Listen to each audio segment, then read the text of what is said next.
Hello again, my name is Doug Smith, and this is the 2 October 2015 edition of Portsmouth This Week, the voice of Portsmouth Town Hall. Our topic today is generally the Portsmouth Free Public Library, and we've got a couple things going on there. So my first guest is Ann Wagner, who's going to talk about the genealogy program and some of the options available for people to do this stuff. Before we get started into what's coming up, because I know you have several events for genealogists, give us something about your background and how did you get into this stuff? Well, like so many families, there were family stories told, and I didn't pay the least bit of attention. That's also par for the course. I think you're right, yeah. But over a period of years, I would essentially think about, now why did that original immigrant leave England to come to the United States? And finally, one day, it took up all the gray matter. And I said, I've got to do something about this. So I knew his name, I knew where he was from, I knew approximately when he came and where he went. But I didn't know why, and that was the question. Can you really find that stuff out? Of course you can. Oh man, I have to get into this stuff. That's great stuff. And I found out that in the short term, he won a lottery, because there were immigration schemes going on in England at that time, the government, the unions, and so on. Too many people, not enough jobs. And so he won this immigration scheme lottery, and he had 2 weeks to get his wife and child taken care of, find passage, and come to the United States. And he was lucky to come to the United States and not Australia. Yeah. And he landed in New Orleans, he went up the Mississippi and the Ohio River, and he heard about a one-man kiln in what was to become East Liverpool, Ohio. And as a potter, that's what his job was.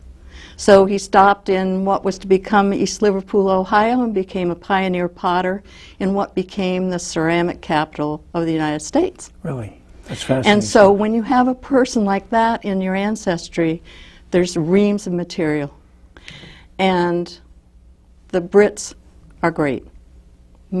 I could get a birth certificate or a christening certificate from England in less than 2 weeks, as opposed to getting it from a town clerk that I wrote to or emailed in New England. Yeah. So anyhow, that set me on the course. Now, what did you do in your? Were you a school teacher? No. You seem like you'd be a very good school teacher. Oh no, I don't think so. Okay. No, I'm an out-of-doors person. Worked on horse farms. Was a field botanist, and now retired from all that and obsessed with Ancestry. Yeah. Well, I can't blame you. My definition, when I think of genealogy, it's like researching your family. Is that basically a good enough definition of it? I think you used the word adequate, and that's certainly an adequate. I think I am not a professional genealogist, but I do my darndest to adhere to their standards for documenting research, correlation and analysis, and coming up with proof in the conclusion or a hypothesis that is supported. And I've forgotten what you asked me. That's okay. I just asked you. Oh yes, the definition. So really, there are two definitions. Genealogy is basically proving relationships. Okay. Blood relationships. And the other term that is popularly used is family history. And family history is once you have, this is a pedigree chart for human beings. Okay. Just like dogs and horses. And you prove these relationships.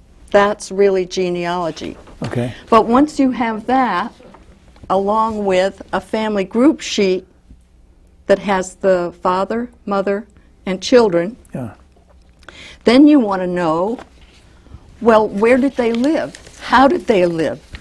Did they go to school? What did they eat?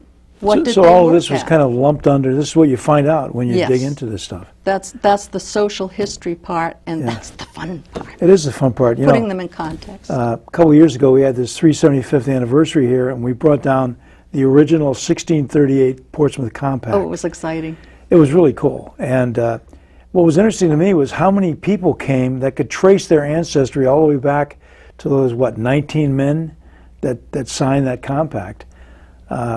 I just thought it was fascinating they could go all the way back that far, and they is. know about it today, and they come to events like that, some of them from far away, just to see that.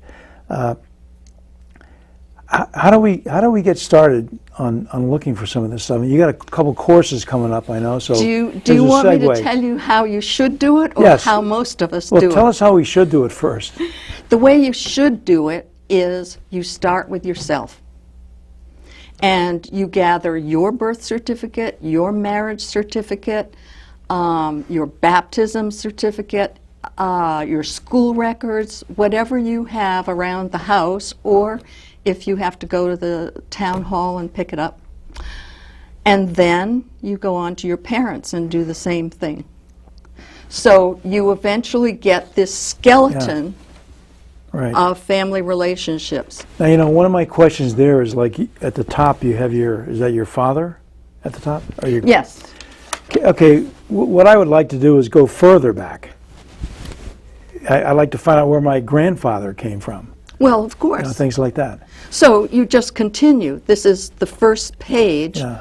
of many charts. And you That- just keep going back. That's back. right. Tell us about your course you got coming up here, because I'd love Well, the to take course that, is kind of fun. It's going to be about writing about your family history. Professional genealogists are very fearful of two things, both causing loss of all this research people are doing. They are afraid that the research that's being done today will be inaccessible electronically in the future. And the other thing is they are concerned about when you die, what's going to happen to your electronic files, your digital files. personal files. Your kids are going to come in and they're going to wipe your hard drive, sell the equipment or junk it, and there goes all your research. So there is a big push on from the professionals to get this stuff in hard copy, because we know that writing lasts. And it doesn't have to be, you know, a big coffee table book. Here's a collection of recipes and stories and photographs. That's Pat and Aram, huh? Here's a Shutterfly book done of a research trip to England. Am I bothering you? That we took to England. Yeah, wow. We have one of Germany also. Yeah. And the thrill of walking where your ancestors walked is just unbelievable. Yeah. And then it can be as simple as a copy shop Right. booklet that my husband did on his family Okay. with copies of documents. Okay. So that's what we're going to do in this class, is consider how they want to format their family history and to instill the confidence that they can do it, because it seems like a massive project. So this goes every Sunday through October. every Sunday what are the except Columbus times? Day. Right. On Sunday afternoons from 2 to 4. October 4, 18, Yeah, right until the 1st of November. and then the first weekend in November, too. Yeah. And so it's a 2-hour course. Where can people sign up for this, and also where can they find out more information about it? Well, they've got about one more day to sign up for this, because Is it getting pretty full? once the course starts, it's too late to sign Sure. up.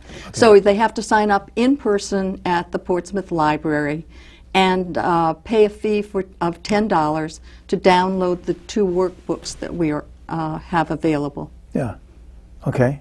What else do you have coming up at the library? Well, we've already had in September Genealogy 101 by Kate Fields, How to Get Started. In November, we have Diane Beaumonat coming. She works for the American Mathematical Society in Providence, so you know right there she has an analytical, organized mind. Yeah. And she's going to talk about how to get around brick walls.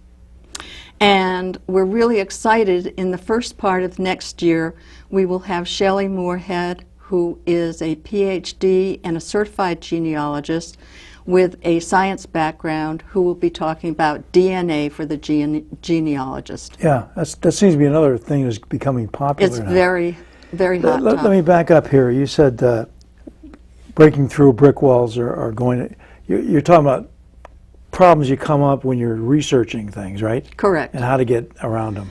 And you come up to problems, and it seems as though you have tried everything You got a dead end. And, Yeah, dead end. Yeah.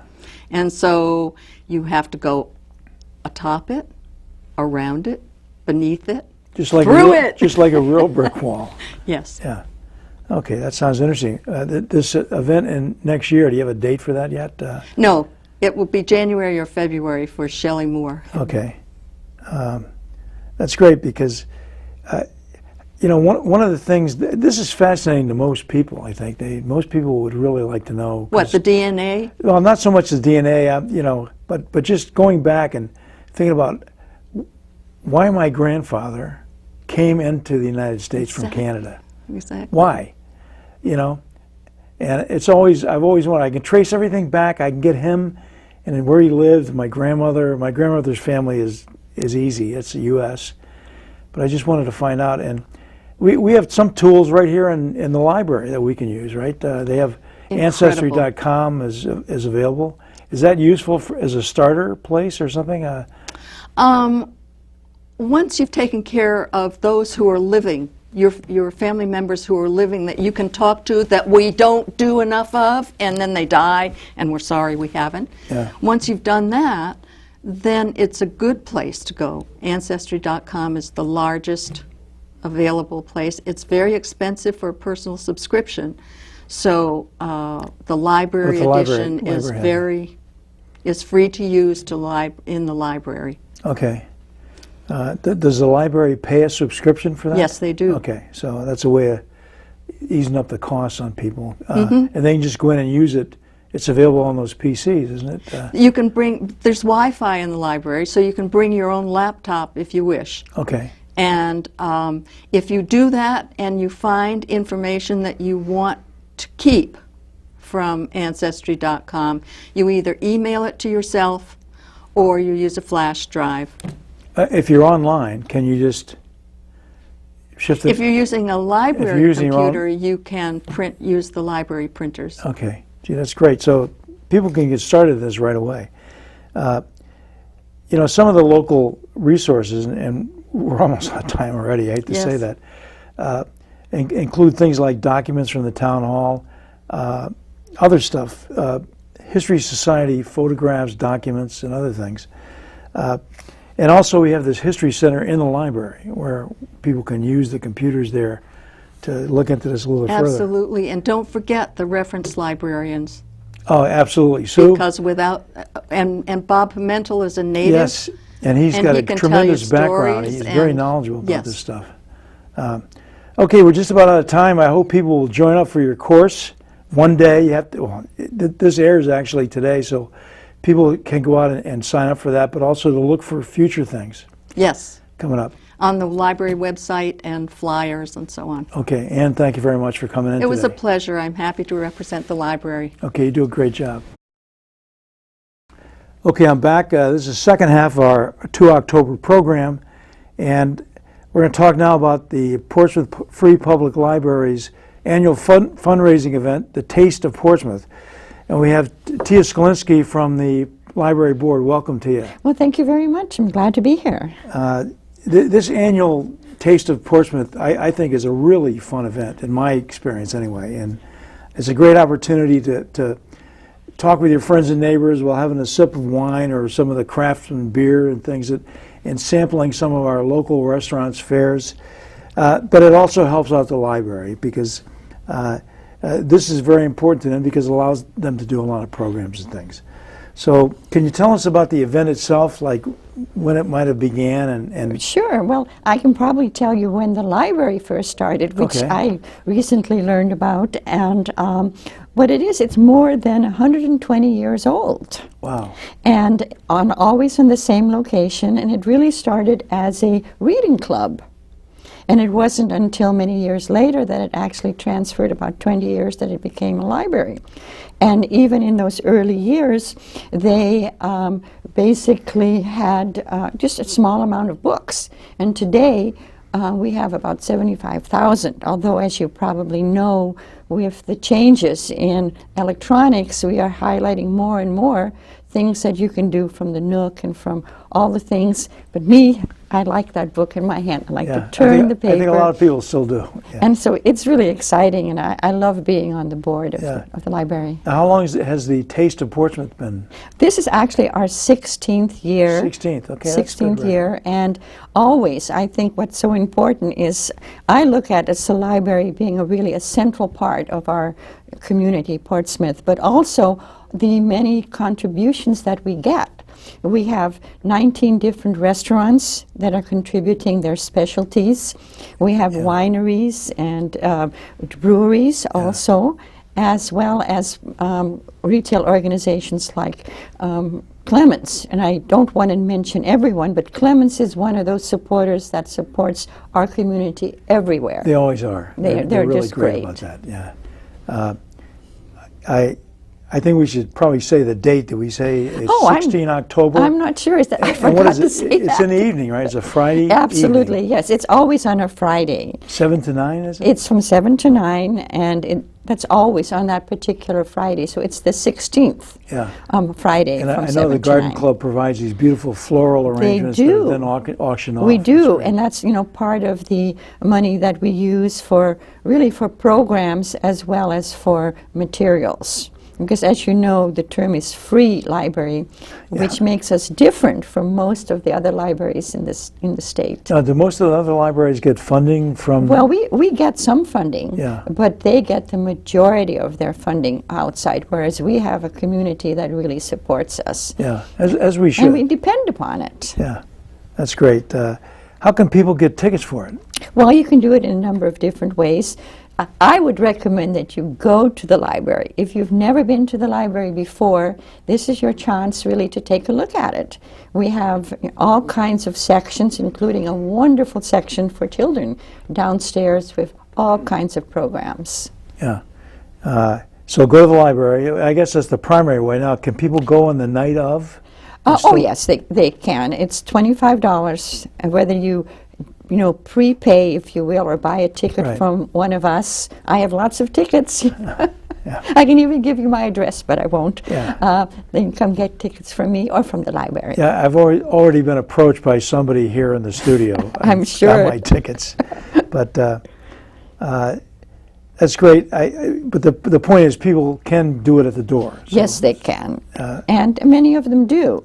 But it's nice to know ahead of time as far as trying to do an overall planning about where to set the tables up and to kind of make an opportunity for people to see all parts of the library as they come in, and we try to open up as much as possible. Yeah. If people coming for the first time to this event, I think they'll be amazed at the scope of the food, the liquid refreshment, and other things there. I think it's really great. Right, and this time we had a grant recently, as maybe you know, and part of the library has largely been renovated, and it looks so great. It does. I'd like to see it expand even bigger, but Well, I maybe think that's we something all in the would. future Yeah, that can happen. It could be. Can you give me some idea of the revenue that the library gets from this fundraiser? What does it go to? Well, it goes, and I brought some papers if you don't mind if I No, look please. at some of That's them. what I do.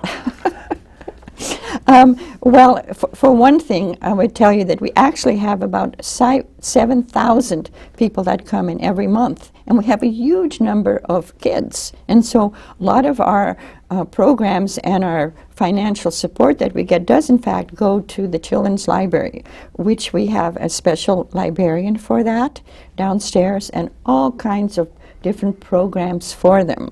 So some of the money that we receive through the fundraising actually comes and helps us with exhibits, with like this, Anne came previously to help support programs that we think as a board and as the librarian staff does that are things that our community wants.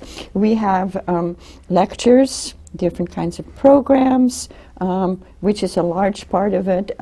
We have a lot of computers that can be used, and in fact, we actually give support, both tutorial and both in the computers as well as helping kids with math. We have someone that comes in on Wednesday afternoons from K to 12. Kids can come in and ask for help. All of this is free, basically. So programs are really important. We have, besides this, we also have the touch truck, that we talk about in the spring. But I know we're talking about this fundraiser, but fundraisers are important. Sure. But to me, they're important because it brings the community together, gives them an opportunity to talk and chat with people that I don't see for months. Exactly. No, that's exactly the way I feel about this event. Another one you guys do is the annual tree lighting, which is dear to my heart. It's lots of fun. And that is more problematic because of the weather often, and whether we can find the Santa Claus or not. Whether he can find us in the weather, yeah, that's right. There's a lot of stuff coming up at the library too. I know you guys you say math tutoring. Right, we do. The book clubs, you have several book clubs. Right, we have actually book clubs for all ages. We have them for the younger kids, and a lot of that takes place during the summer, as you probably know, which is great, because as a former educator, that's right, we want to keep the kids involved in reading, because reading is just the key, I think. And so you have them for the teenagers and also various ones for the adults. Yeah, that's great. I've often thought about joining one of those, but then I end up with time problems. If I have a 3-year-old grandson. Now, if I was to bring my 3-year-old grandson Orion to downstairs, yes, is there something that he could do? Absolutely. Actually, we have them even smaller than that, little tiny toddlers that come in, and we have art projects for them, and we have reading to them, and actually trying to help them to become interested in books so that and we have kids that can't wait. They can't wait for that weekly opportunity to go downstairs and lounge on the little bean bags, if you will. It's just wonderful. Yeah, that's great. One of the things that fascinated me, and it still does, is that 3D printer you have. Oh, right. And well, if you come to the fundraiser, you'll see it in action. Of course I'll come. I come to all, I always anybody, come. Anybody that comes will have it going. They're going to have it actually doing something. Yeah, they did it last year when we first got it, yes. Okay. The other way to support the library is to become a member. Right. How do people do that? Well, again, you become an association member, and it's only $10 a month. Is it the Library Association that you're Yes, joining? Okay. right. And in fact, when you come, you can become a member, and just contribute another $10, and that will go into the membership, and you get information about what is going on from there. And that's another support. I think that one of the keys is to get on their website, the library website, but you can also get those newsletters electronically as well, coming into your emails. You can get them electronically, right. And they tell you what's going on in some detail. Makes you want to go to the library. It does. And the thing is, it's funny when you go in there because you also have the book nook where you can buy inexpensive used books. Very inexpensive. And CDs and DVDs. Right. On the other side, on the right side, you got the sort of the research area, and you always come in there with 3 or 4 people on the computers doing research. And we have a research librarian just designated for that. If you need any kind of help, that's the research librarian. Sue is absolutely great. I mean, we go in there and ask her computer questions, just general ones. But Yeah, I think this, when you start to plan for this thing, like for example, I know this year there's no silent auction, Right. but they will be auctioning off the floral right. arrangements and some other things, right? Right, and sometimes when we have generous portions left of, say, a pizza that is totally left over, we'll do that. And any kind of the wines and beers that we have, we auction them off too, and that all goes again. Yeah. The vendors are so nice not to take them back home, them if back. you will. Yeah, my favorite is Greenvale Vineyards, but Yes. and they bring their best, so you can sample a couple of them there. Well, and a couple of them, I think they have like 7 different ones, yeah. and Nancy Wilson is so great about that. She is. She's absolutely great community person. Right. And she's also on the board, incidentally. Oh, she's on the library? Yes, she joined this year. She was asked, and in her busy schedule, she I was know. able to join us. Well, that's Yeah. great. I just saw she was on Discover Newport or something too. She's become a member of that. Right. So that's great. What other things the nice thing about this Taste of Portsmouth is when you go in there, you see people you haven't seen in a long time, probably. That's right. But usually our local politicians come. So it's a good opportunity to sort of go over and bend the ear of your That's state true. senator or state rep. Well, actually, I think I'm very happy to say that our elected officials actually come more than just when it's an election year. Well, that's I good will say because that. I'm looking forward to see some of our council members there Ah, and chatting with them. Plus, we have a new town administrator. I hope he's going right, to come. yeah. Oh. And- He was invited, Yeah. so we'll check Well, him out. we'll put the arm on him and see if we can get him to come because this is a great way to meet Portsmouth people in a public setting. The only other event that I can compare to Taste of Portsmouth was that gala thing we had down at Glen Manor House during the 375th. Oh, right, yeah. But this is very similar, just to let people know. It's Well, it is similar because again, it supports our town, which is Portsmouth. That I think when we moved here back in the late 70s, I thought, well, we're going to retire here. My husband was in the military, but was he? yes, he was. Okay. What service? In the Navy. Okay, he's okay then. But it's wonderful, and it's grown a lot, though. When we came here, there were like 5 lights, and now I can't even count how many. But the library has always been there. Yeah. So it's So you've been through the new rebuilding and everything else of the everything, library. right, since the 70s. Yeah, that's very exciting. And how do you go about? Is there any way for people to be considered for the board? Or how do you Well, do that? I certainly think that we have a rotating board. That if you express your interest to the librarian director or something, there are always openings that come around. That we are people that have been there quite a while, and we love it. So you have to kick me off, I think, if you want my spot. Yeah, understood. The Historical Society is very similar. In fact, the Historical Society has a nice display up always in the Well, library. we should have mentioned that. Yeah. Absolutely. It's when you come in and you go to the right in the large, where the reference area is, there it is. It's just fabulous. It is. And what fascinated me, and just very quickly, we're almost out of time, is the handwriting on some of these things from the old days. Mm-hmm. Perfect handwriting. Cursive. What a concept. You Do know? people today even do cursive? No, they don't, So, they don't get taught but I that. do want to just, and I've loved chatting with you, but I'm supposed to be here to really talk about Friday the 16th. So I Yes. hope that people will come Yeah. and enjoy that from 7 to 9, $25, great food, great company. Absolutely, and I'll be there. You can count on that. And I hope So will I. a lot of people from our viewing audience will be there as well. Great. Well, Tia, I thanks really, very much. And I appreciate you having me. Very enjoyable. Thank you. Thank you. And that's it for me. See you next time.